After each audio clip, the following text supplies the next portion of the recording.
Hi ಎಲ್ಲರಿಗೂ ನಮಸ್ಕಾರ ಮತ್ತು ನನ್ನ ಯೂಟ್ಯೂಬ್ ಚಾನಲ್ಗೆ ಸ್ವಾಗತ. ನಾನು ನಿಮ್ಮ ರಾಜ್. ನಾನು ಇವತ್ತು ರಿವ್ಯೂ ಕೊಡೋಕೆ ಬಂದಿರೋ ಸೀರೀಸ್ ಯಾವುದು ಅಂದರೆ ಫ್ರಮ್ ಸೀಸನ್ 2. ಹಾಗಾದರೆ ತಡ ಮಾಡದೆ ರಿವ್ಯೂ ಕಡೆ ಹೋಗೋಣ.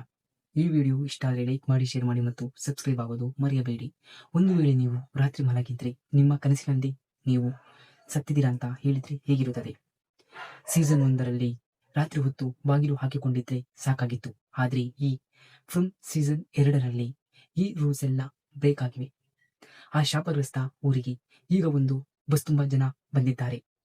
ಅಲ್ಲಿರೋ ಹಳೆ ಜನಕ್ಕೆ ಅಲ್ಲಿಂದ ಹೊರ ಹೋಗೋಕೆ ಆಗದೆ ಈಗ ಬಂದಿರುವ ದೊಡ್ಡ ಸಮಸ್ಯೆಯನ್ನು ಹೇಗೆ ಪರಿಹರಿಸಿಕೊಳ್ಳುತ್ತಾರೆ ಎಂಬುದೇ ಈ ಸೀರೀಸ್ನ ಸ್ಟೋರಿ ಅಂತಾನೆ ಹೇಳ್ತೀನಿ. ಈ ಸೀಸನ್ ಅಲ್ಲಿ ಬರೋ ಆ ಮ್ಯೂಸಿಕ್ ಬಾಕ್ಸ್ನ ರಹಸ್ಯ ಏನು? ಆ ವಿಚಿತ್ರ ಕ್ರಿಮಿಗಳು ಮನುಷ್ಯನ ರಕ್ತದೊಳಗೆ ಹೇಗೆ ಸೇರಿದವು? ಇವತ್ತಿನ ವಿಡಿಯೋದಲ್ಲಿ ಫ್ರಮ್ ಸೀಸನ್ 2ರ ಕಂಪ್ಲೀಟ್ ಇನ್-ಡೆಪ್ತ್ ರಿವ್ಯೂ ನೋಡೋಣ. ವಿಡಿಯೋ ಕೊನೆವರೆಗೂ ನೋಡಿ. ಆ ಟ್ವಿಸ್ಟ್ ಕೇಳಿದ್ರೆ ನಿಮ್ಮ ತಲೆ ತಿರುಗೋದು ಗ್ಯಾರಂಟಿ. ಸ್ಕಿಪ್ ಮಾಡದೆ ಪೂರ್ತಿ ವಿಡಿಯೋ ನೋಡಿ. ಇನ್ನು ಸ್ಟೋರಿ ಏನಪ್ಪಾ ಅಂದ್ರೆ, ಸೀಸನ್ 2 ಶುರುವಾಗುವುದು ಒಂದು ದೊಡ್ಡ ಶಾಟ್ನಿಂದ. ಊರಿನ ಮಧ್ಯಕ್ಕೆ ಒಂದು ಗ್ರ್ಯಾಂಡ್ ಫಾಲ್ಸ್ ಬಸ್ ಬಂದು ನಿಲ್ಲುತ್ತದೆ. ಅದರಲ್ಲಿ 20ಕ್ಕೂ ಹೆಚ್ಚು ಜನ ಇರ್ತಾರೆ. ಊರಿನ ಶೆರೀಫ್ ವಾಯ್ಸ್ ಕಾಡಿನಲ್ಲಿ ಸಿಲುಕಿ ಹಾಕಿಕೊಂಡಿದ್ದಾರೆ. ಇಲ್ಲಿ ಊರಲ್ಲಿ ಜನ ಹೊಸಬರನ್ನ ಉಳಿಸೋಕೆ ಒದ್ದಾಡ್ತಿದ್ದಾರೆ. ಯಾಕಂದ್ರೆ ರಾತ್ರಿ ಆಗ್ತಿದೆ, ಆ ರಾಕ್ಷಸರು ಬರೋ ಟೈಮ್ ಕೂಡ ಹತ್ತಿರ ಆಗ್ತಿದೆ. ಈ ಸೀಸನ್ ನಲ್ಲಿ ಕತೆ ಕೇವಲ ಈ ಊರಿಗೆ ಸೀಮಿತವಾಗಿಲ್ಲ, ಬದಲಾಗಿ ಆ ಊರಿನ ಕೆಳಗಿರೋ ಗುಹೆಗಳು ಮತ್ತು ಕಾಡಿನ ಆಳದಲ್ಲಿರೋ ರಹಸ್ಯಗಳ ಬಗ್ಗೆ ಇದೆ. ಇನ್ನು ಈ ಸೀರೀಸ್ನ ಪಾತ್ರಗಳ ಬಗ್ಗೆ ಹೇಳೋದಾದ್ರೆ, ಬಾಯ್ಡ್ ಈ ಸೀಸನ್ನ ಹೀರೋ ಬಾಯ್ಡ್. ಇವನು ಕಾಡಿನ ಒಂದು ವಿಚಿತ್ರ ಗೋಪುರದಲ್ಲಿ ಸಿಲುಕಿದಾಗ ಒಬ್ಬ ಮುದಿ ಮನುಷ್ಯ, ಅಂದರೆ ಒಬ್ಬ ಮುದುಕಾದ ಮನುಷ್ಯ ಸಿಗುತ್ತಾನೆ. ಆ ಮಾರ್ಟಿನ್ ಬಾಯ್ಡ್ನ ಕೈ ಕಚ್ಚಿ ತನ್ನ ರಕ್ತವನ್ನು ವರ್ಗಾಯಿಸುತ್ತಾನೆ. ಅಂದಿನಿಂದ ಬಾಯ್ಡ್ ಮೈಯೊಳಗೆ ವಿಚಿತ್ರವಾದ ಹುಳುಗಳು ಹರಿಯೋಕೆ ಶುರುವಾಗುತ್ತವೆ. ಇದು ಅವನಿಗೆ ಶಾಪನ ಅಥವಾ ಆ ರಾಕ್ಷಸರನ್ನು ಕೊಲ್ಲೋ ಅಸ್ತ್ರಾನ ಅಂತ ನೀವು ಸೀರೀಸ್ ನೋಡಿ ತಿಳಿದುಕೊಳ್ಳಬೇಕು. ಇನ್ನು ಎರಡನೇದಾಗಿ ಜಿಮ್ ಮತ್ತು ತಬಿತಾ. ಜಿಮ್ ಈಗ ಈ ಊರಿನ ರೇಡಿಯೋ ಸಿಗ್ನಲ್ ಹಿಂದೆ ಬಿದ್ದಿದ್ದಾನೆ. ಇತ್ತ ತಬಿತಾ ತಾನು ಗುಹೆಯಲ್ಲಿ ನೋಡಿದ ಆ ವಿಚಿತ್ರ ಮಕ್ಕಳ ರಹಸ್ಯ ಭೇದಿಸೋಕೆ ಹೊರಟಿದ್ದಾಳೆ. ಇನ್ನು ವಿಕ್ಟರ್ ಅಂಡ್ ಜೆಡ್. ಈ ಜೋಡಿ ಸಖತ್ ಇಂಟ್ರೆಸ್ಟಿಂಗ್. ವಿಕ್ಟರ್ಗಳಿಗೆ ಈ ಹಿಂದಿನ ಇತಿಹಾಸ ಗೊತ್ತಿಲ್ಲ.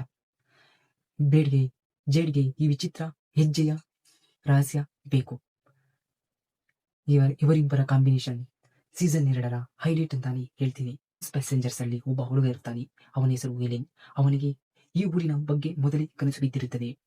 ಇನ್ನು ಟಿಲ್ಲಿ ಅನ್ನೋ ಅಜ್ಜಿ ಯಾಕೋ ತುಂಬಾ ಪಾಸಿಟಿವ್ ಆಗಿ ಇದ್ದಾಳೆ. ಇವಳ ಮೇಲೆ ಎಲ್ಲರಿಗೂ ಅನುಮಾನ ಎದ್ದು ಕಾಣುತ್ತಿದೆ. ಸೀಸನ್ನ ಡೀಟೇಲ್ಸ್ ಏನಪ್ಪಾ ಅಂದ್ರೆ, ವಿಕ್ಟರ್ನ ತಾಯಿ ಮತ್ತು ತಂಗಿ ಇಲ್ಲಿ ಹೋದ್ರು. ಆ ಊರಿನಲ್ಲಿರೋ ಲೈಟ್ ಹೌಸ್ ಗುರಿ ಏನು? ಈ ಸೀಸನ್ ನಮಗೆ ಗೊತ್ತಾಗೋದು ಏನಂದ್ರೆ, ಈ ಊರು ಕೇವಲ ಒಂದು ಜಾಗವಲ್ಲ, ಇದೊಂದು ಜೈಲು ಅಥವಾ ಯಾವುದೋ ಒಂದು ಪ್ರಯೋಗ ಅಲ್ಲಿರೋ ಮಕ್ಕಳು. ಇನ್ನು ಕ್ಲೈಮ್ಯಾಕ್ಸ್ ವಿಚಾರಕ್ಕೆ ಬಂದರೆ, ತಬಿತಾ ಲೈಟ್ ಹೌಸ್ ಹತ್ತಿ ಮಕ್ಕಳನ್ನು ಉಳಿಸೋಕೆ ಹೋದಾಗ ಅಲ್ಲಿರೋ ಬಾಯ್ ಇನ್ ವೈಟ್ ಅವಳನ್ನ ಕಿಟಕಿಯಿಂದ ಕೆಳಗೆ ತಬ್ಬುತ್ತಾನೆ. ನಾವು ಅವಳು ಸತ್ತು ಹೋದ್ರು ಅಂದುಕೊಳ್ತೀವಿ. ಆದ್ರೆ ಟ್ವಿಸ್ಟ್ ಅಂದ್ರೆ ಅವಳು ಕಣ್ಣು ಬಿಟ್ಟಾಗ ಒಂದು ಹಾಸ್ಪಿಟಲ್ ನಲ್ಲಿ ಇರುತ್ತಾಳೆ.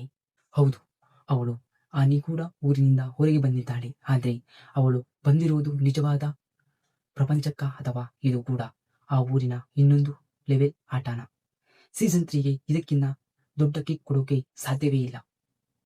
ಒಟ್ಟಾರೆಯಾಗಿ ಹೇಳ್ಬೇಕಂದ್ರೆ, ಫ್ರಮ್ ಸೀಸನ್ 2 ಒಂದು ಮಾಸ್ಟರ್ ಪೀಸ್. ಸಸ್ಪೆನ್ಸ್ ಇಷ್ಟಪಡೋರು ಇದನ್ನ ಮಿಸ್ ಮಾಡಲೇಬಾರದು. ನಿಮಗೆ ಈ ಸೀಸನ್ ನಲ್ಲಿ ಅತಿ ಹೆಚ್ಚು ಇಷ್ಟವಾದ ಪಾತ್ರ ಯಾವುದು? ರಾಕ್ಷಸರು ಯಾರು ಇರಬಹುದು ಅಂತ ನಿಮಗನಿಸುತ್ತದೆ? ಕಮೆಂಟ್ ಮಾಡಿ ತಿಳಿಸಿ. ವಿಡಿಯೋ ಇಷ್ಟ ಆದರೆ ಲೈಕ್ ಮಾಡಿ, ಶೇರ್ ಮಾಡಿ ಮತ್ತು ನಿಮ್ಮ ಫ್ರೆಂಡ್ಸ್ ಜೊತೆ ಈ ವಿಡಿಯೋವನ್ನು ಶೇರ್ ಮಾಡಿ.